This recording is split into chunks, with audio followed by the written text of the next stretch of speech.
المرسلين محمد وآله وأصحابه أجمعين. أعوذ بالله من الشيطان الرجيم. بسم الله الرحمن الرحيم. فانكحوا ما طاب لكم من النساء. صدق الله مولانا العظيم. محترم معزز حضرات علماء کرام، بزرگان دین، عزیزوں، بھائیوں، پیارے نوجوانوں، اس وقت میں ہم لوگ نکاح کی مسنون مجلس میں بیٹھے ہوئے ہیں. نکاح اللہ کا حکم ہے. اللہ جل جلالہ امن والہ نے تمام ایمان والوں سے خطاب کرتے ہوئے یہ کہا، فَانْكِحُوا مَا طَابَ لَكُم مِّنَ النِّسَاءِ.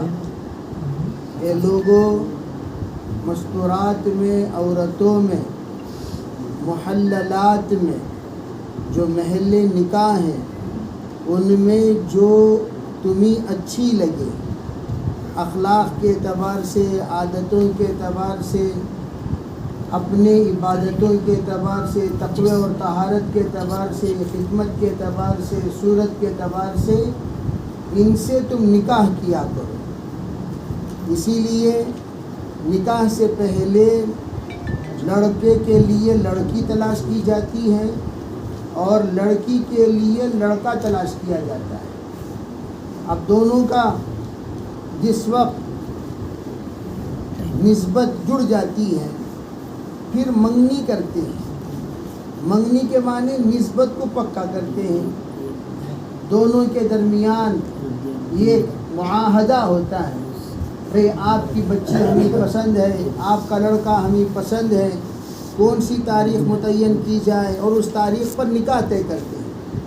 تو یہ جو منگنی ہے یہ بھی ایک سنت طریقہ ہے، یہ ایک دوسرے کے درمیان معاہدہ ہے. اور اس منگنی کی جس وقت تاریخ متعین کی جاتی ہے اور اس تاریخ پر نکاح خوانی ہوتی ہے، اور نکاح خوانی کے بعد رخصت والا عمل ہوتا ہے. علماء کہتے ہیں کہ نکاح میں صرف 3 کام ہیں. پہلا کام فرض ہے، دوسرا کام واجب ہے، تیسرا کام مسنون ہے، سنت ہے. پہلا کام جو فرض ہے وہ کیا ہے؟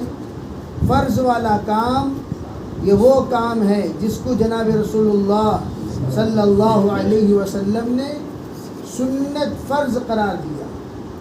ایجاب و قبول. النکاح ینعقد بالایجاب والقبول بحضور شاہدین. 2 گواہوں کی موجودگی میں ایجاب و قبول کرنا یہ فرض ہے. 2 گواہ کون ہیں؟ 2 گواہ مسلمان ہوں، عاقل ہوں، بالغ ہوں. ایسے 2 گواہوں کے سامنے لڑکے نے کہہ دیا میں نے آپ کو بیوی تسلیم کرنے کو تیار ہوں، بیوی نے کہہ دیا مجھے منظور ہے، نکاح ہو گیا. نکاح ہو گیا. اس کے لیے کوئی اور فرضیت کے لیے شرط نہیں ہے. خطبہ نکاح یہ سنت ہے. اللہ کے رسول صلی اللہ علیہ وسلم کے لیے حضرت خدیجہ الکبریٰ کا جس وقت رشتہ جوڑا گیا، حضرت خواجہ ابو طالب نے خطبہ پڑھا، اور اللہ کے رسول علیہ السلام تمام ازواج مطہرات کے لیے ایجاب و قبول فرمائے، اور آپ نے صحابہ کرام کے لیے خطبہ نکاح پڑھے اور پڑھ کر صحابہ کرام کا نکاح کرایا کرتے تھے. اور خطبہ نکاح میں 3 آیتیں پڑھی جاتی ہیں. سب سے پہلی آیت یا ایھا الناس، یا ایھا الناس، اے لوگو. اس میں تمام سے خطاب ہے اللہ تعالیٰ کا کہ تمام روئے زمین پر رہنے والے تمام لوگوں سے کہا جا رہا ہے اے لوگو. اللہ کے رسول علیہ السلام نے بھی فرمایا یا معشر الشباب. یہاں آپ نے کہا یا ایھا الناس، اور وہاں حضور نے فرمایا یا معشر الشباب من استطاع منکم الباءۃ فلیتزوج. اور یہاں خطبے میں دونوں حدیث بھی پڑھی جاتی ہیں اور آیتیں بھی پڑھتے ہیں. 3 3 آیتیں پڑھی جاتی ہیں، اور 3 آیتوں میں پہلی آیت یا ایھا الناس، اے لوگو، اتقوا ربکم الذی خلقکم من نفس واحدہ، اس پروردگار سے ڈرو جس پروردگار نے تمہیں ایک انسان سے پیدا کیا۔ یہ آیت کیوں پڑھتے ہیں؟ علماء محدثین یہ فرماتے ہیں اس آیت کے پڑھنے کا منشا تمام مختلف طبقات کے لوگ جب نکاح میں جمع ہوتے ہیں، ذہنوں میں یہ بات ہوتی ہے یہ کون سے خاندان کا، یہ کون سے علاقے کا، یہ کہاں کا، وہ کہاں کا، یہ کدھر کا، وہ کدھر کا، وہ علاقے والے ایسا کرتے ہیں، یہ علاقے والے ایسا کرتے ہیں، اس طرح کے بہت سارے تذکرے چلتے ہیں۔ اللہ کے رسول علیہ الصلوۃ والسلام یہ خطبہ یا ایھا الناس، اے لوگو یہ کہہ کر آپ نے فرما دیا تم سب کے سب ایک انسان کی اولاد ہو، یہ ذہن میں رہے۔ تمہارے باپ حضرت آدم علیہ الصلوۃ والسلام ہیں، تمہارے جد امجد آدم علیہ الصلوۃ والسلام ہیں، تمہارے آبا و اجداد کے جو سب سے ایک اب وہ حضرت آدم علیہ السلام ہے۔ تم سب آدم کی اولاد ہو، اور آدم کی اولاد تم سب بنے کیسے؟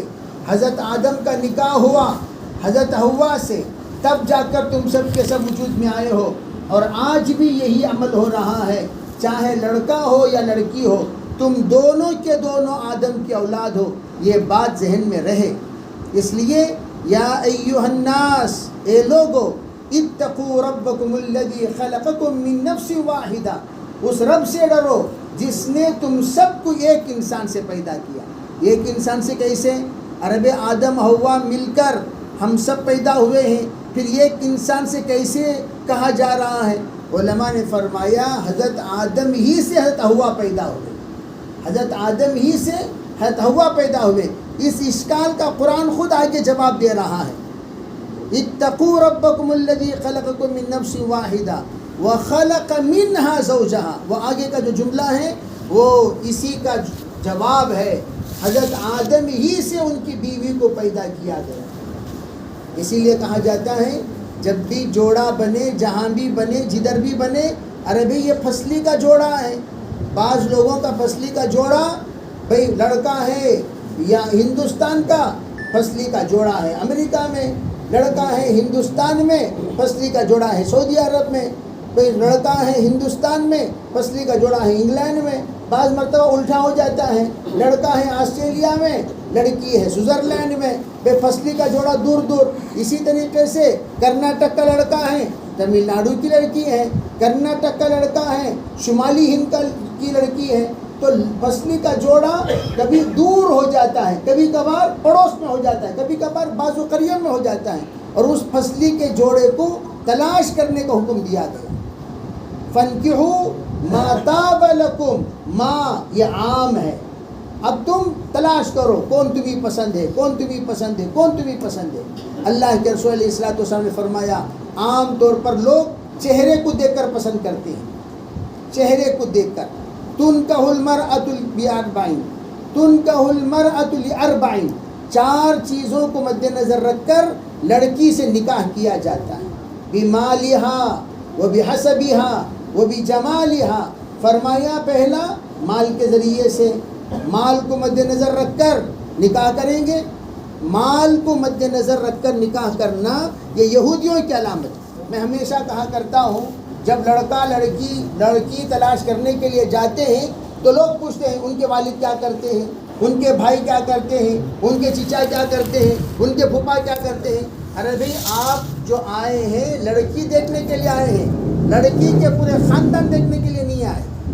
آپ کو یہ سوال کا کیا مطلب؟ لڑکی کا باپ کیا کرتا ہے؟ یہ سوال خود بےہودہ سوال ہے، یہ سوال خود لالچ لوگوں کا سوال ہے، یہ سوال خود یہودیوں کا سوال ہے۔ جو آدمی یہ پوچھ رہا ہے لڑکی کا باپ کیا کرتا ہے، اس کا مطلب کیا؟ لڑکی کا باپ اگر مالدار ہوگا، مال نتھارنے میں آسانی ہوگی، تو آپ یہ دیکھنا چاہتے ہیں کہ یہ جو جہاں پر میرا رشتہ ہو رہا ہے وہاں پر کچھ نتھارنے کے لیے ہے کہ نہیں ہے۔ اس لیے پرفیس سب سے پہلے مقدمہ باندھ دیا جاتا ہے۔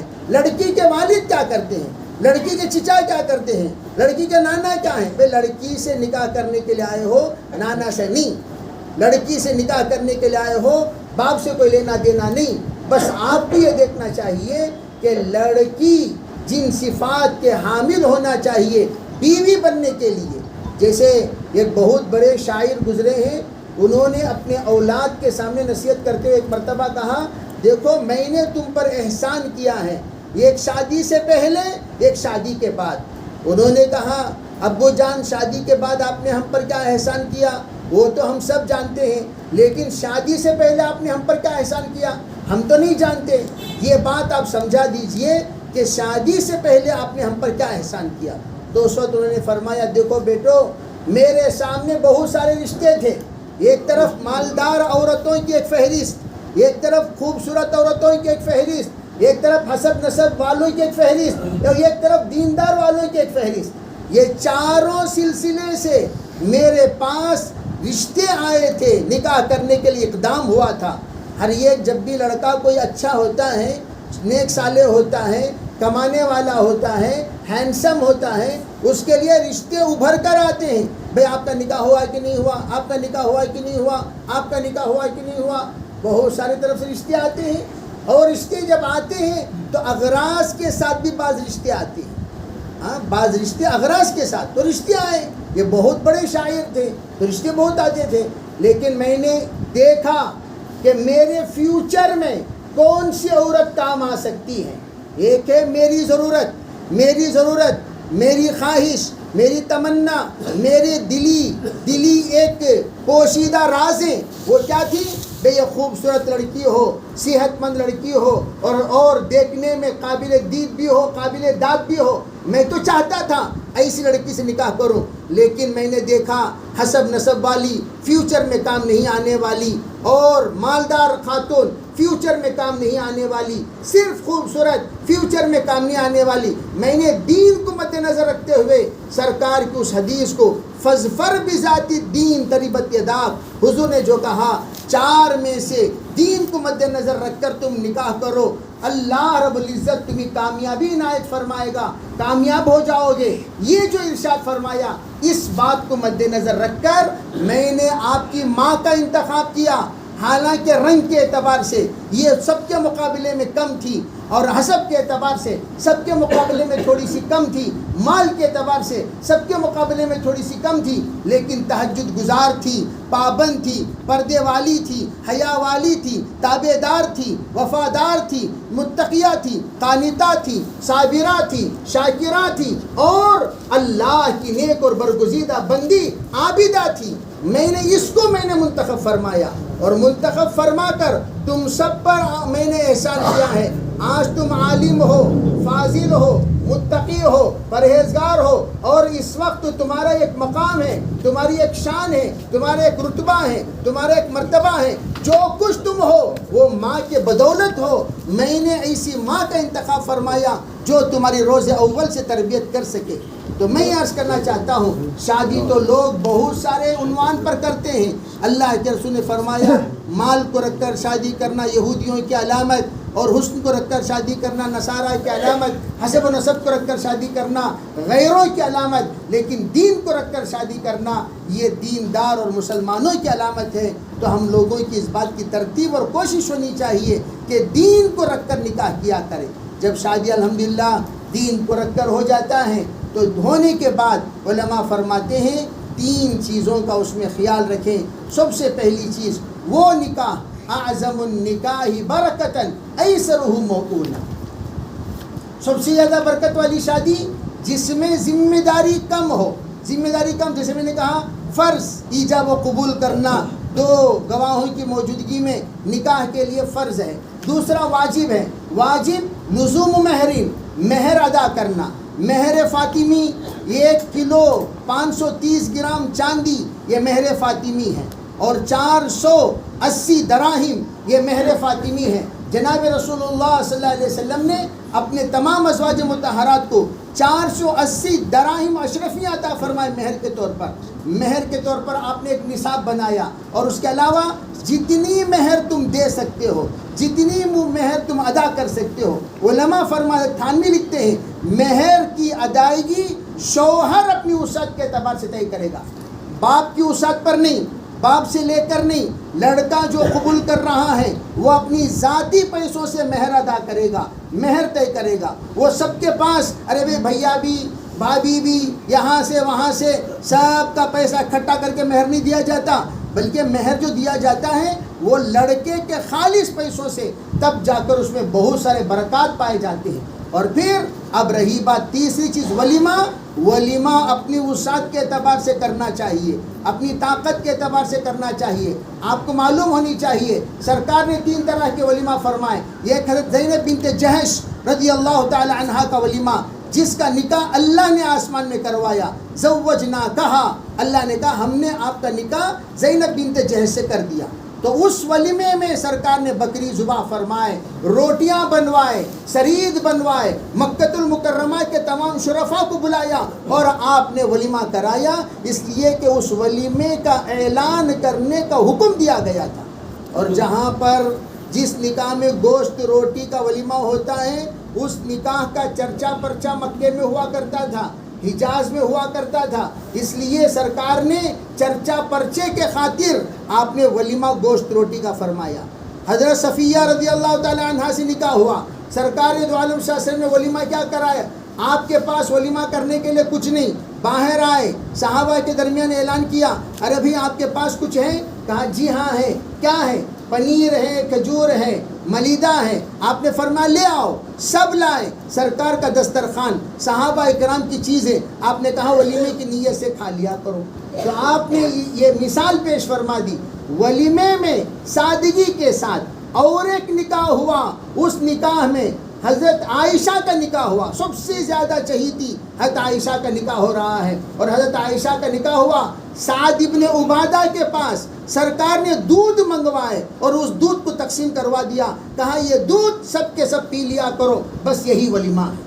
تو آپ نے یہ بتا دیا صرف دودھ پلانا بھی ولیمے کے لیے کافی ہے، گوشت کھلانا یہ بھی ولیمہ ہے، اور نہیں ہے تو ساتھی مل کر دوست کے طرف سے ولیمہ کرا دیے، یہ بھی ولیمہ ہے۔ ولیمے کے لیے قرض لینا جائز نہیں ہے، ولیمے کے لیے رہن رکھنا جائز نہیں ہے، ولیمے کے لیے اپنے آپ کو ذلیل کرنا جائز نہیں ہے۔ ولیمے کے مطالبہ میں ہمارے طرف سے 200 آدمی آئے، تم لوگوں کو جن جن کو ولیمے کو بلایا جاتا ہے انہی کو آنا چاہیے، جہاں جہاں ہنڈی وہاں وہاں منڈی بول کر حاضر نہیں ہو جانا۔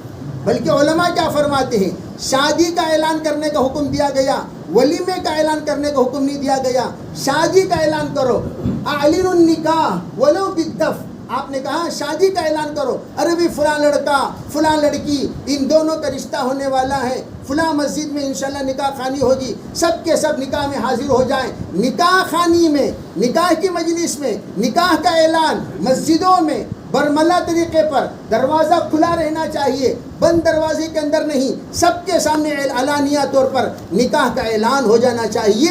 ولو بالدف سے یہ فرما دیا، اگر آپ نے نکاح چاہے کسی چھوٹی سی جگہ پر کر رہے ہو، لیکن دف بجا کر گلی گلی میں سنا دو فلاں لڑکے کا فلاں کی لڑکی سے نکاح ہونے والا ہے۔ پہلے زمانے میں پرانے لوگ جانتے ہیں کہ یہ بجا بجا کر اعلان ہوتے تھے منسپالٹی کی طرف سے۔ ارے بھائی منسپالٹی کی طرف سے ہم بھی اپنے بچپن میں جانتے ہیں کہ آتے تھے قریے قریوں میں، ڈم ڈماڈم بجاتے تھے اور سب کے سب جمع ہو جاتے تھے، اور اس وقت اعلان ہوتا تھا منسپالٹی کی طرف سے اعلان ہو رہا ہے، مسجد کی طرف سے اعلان ہو رہا ہے، بازار کی طرف سے اعلان ہو رہا ہے، کمیٹی کی طرف سے اعلان ہو رہا ہے۔ اس طرح سرکار نے فرمایا ولو بالدف، اگر تم نکاح کا اعلان بازاروں میں دف بجا کر کرا دو، نکاح کا اعلان ہو جانی چاہیے، چھپ چھپا کر نہیں۔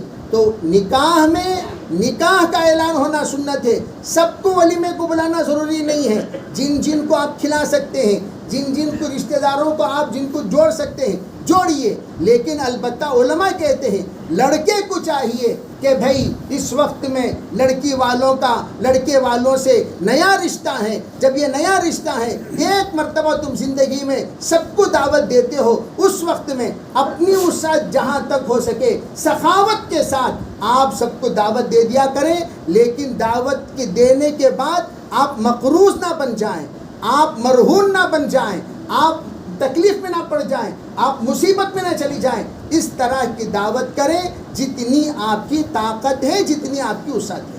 بس اتنی باتوں کا نکاح میں خیال رکھنا چاہیے. جیسے میں نے کہا واجب مہر ہے. بعض لوگ مہر نکاح کی دعوت نقد کھاتے ہیں اور ولیمے کی دعوت بھی نقد چاہتے ہیں لیکن مہر ادھار بنا دیتے ہیں.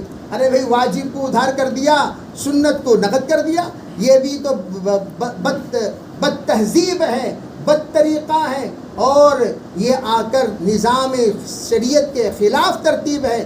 اس کو شریعت نے اجازت نہیں دی.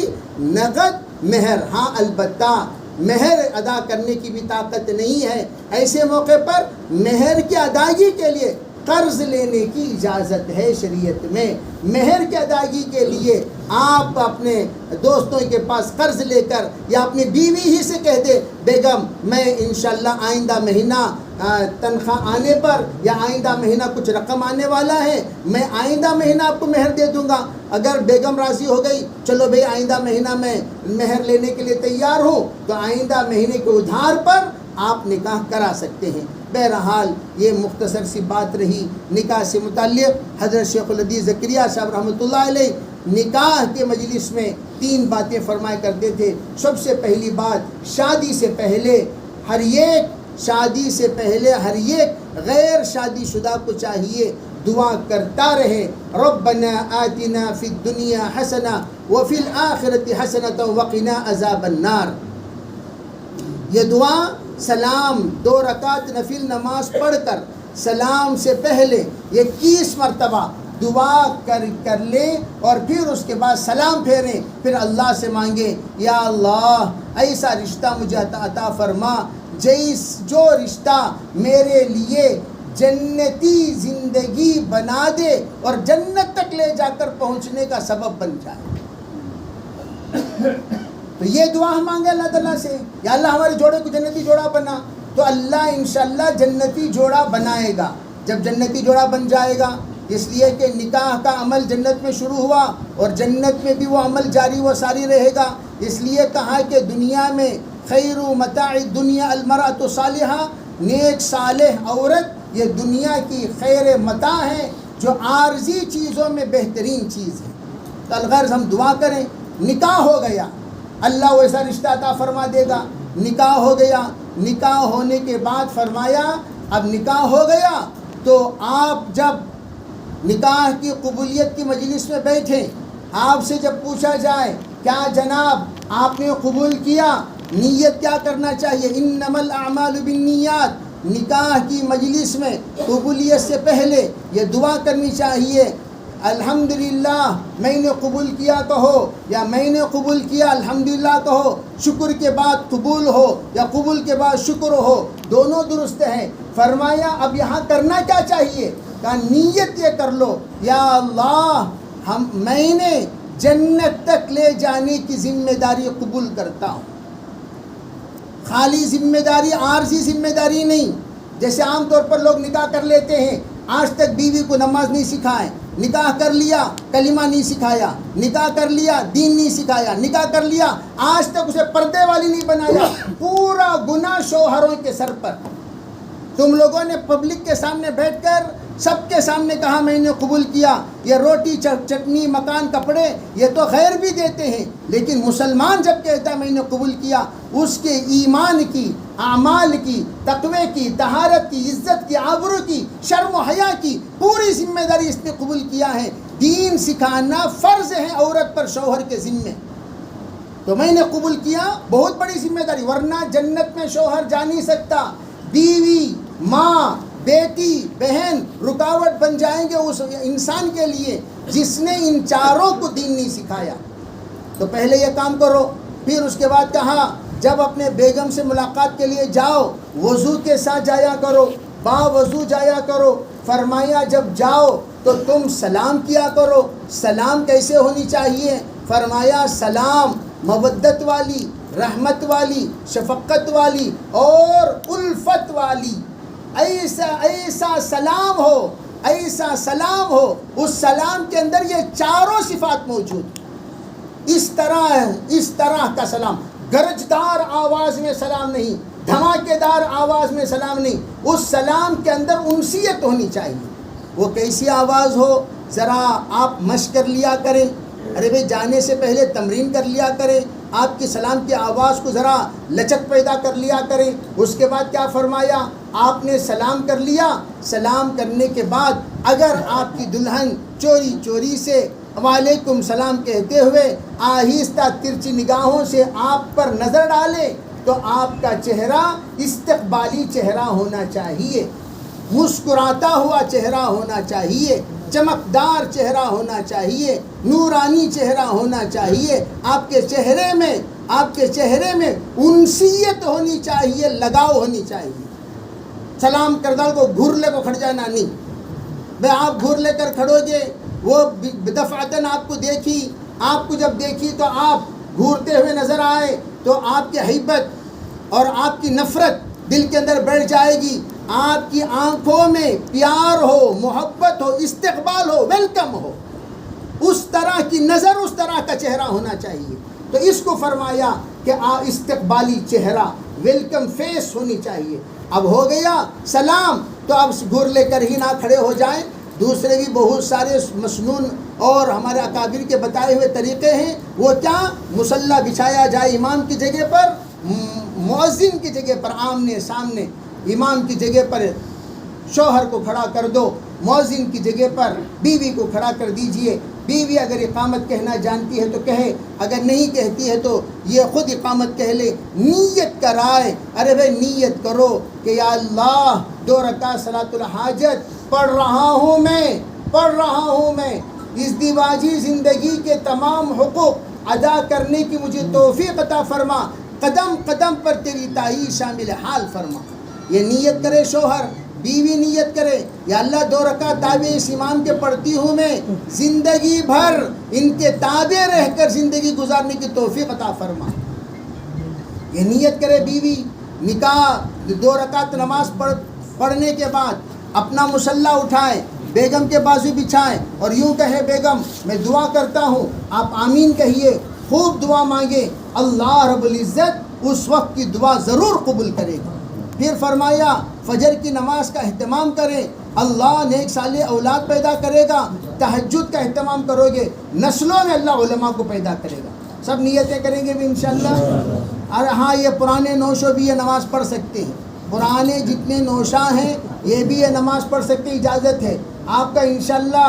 بڑے افسوس کے ساتھ بھی ہو رہا ہے، کاش کہ ہمیں پہلے پتہ چل جاتا، ہم بھی نماز پڑھ لیتے۔ بھئی ابھی افسوس کرنے کی ضرورت نہیں ہے، یہ نماز پرانے دلہا بھی پڑھ سکتے ہیں۔ پرانے دلہاؤں کے پڑھنے پر بھی انشاءاللہ بیوی چاہے کیسی بھی ہو، اللہ اس کے اندر تابعداری لا لے گا، وفاداری لا لے گا۔ مہینے میں 1 مرتبہ یہ نماز ادا کر لیا کریں، کوئی حرج نہیں، بزرگوں کا وظیفہ ہے، ضرور فائدہ ہوگا۔ اللہ تعالیٰ سب کو عافیت کے ساتھ عمل کرنے کی توفیق عطا فرمائے، آفتوں سے اللہ تعالیٰ حفاظت فرمائے۔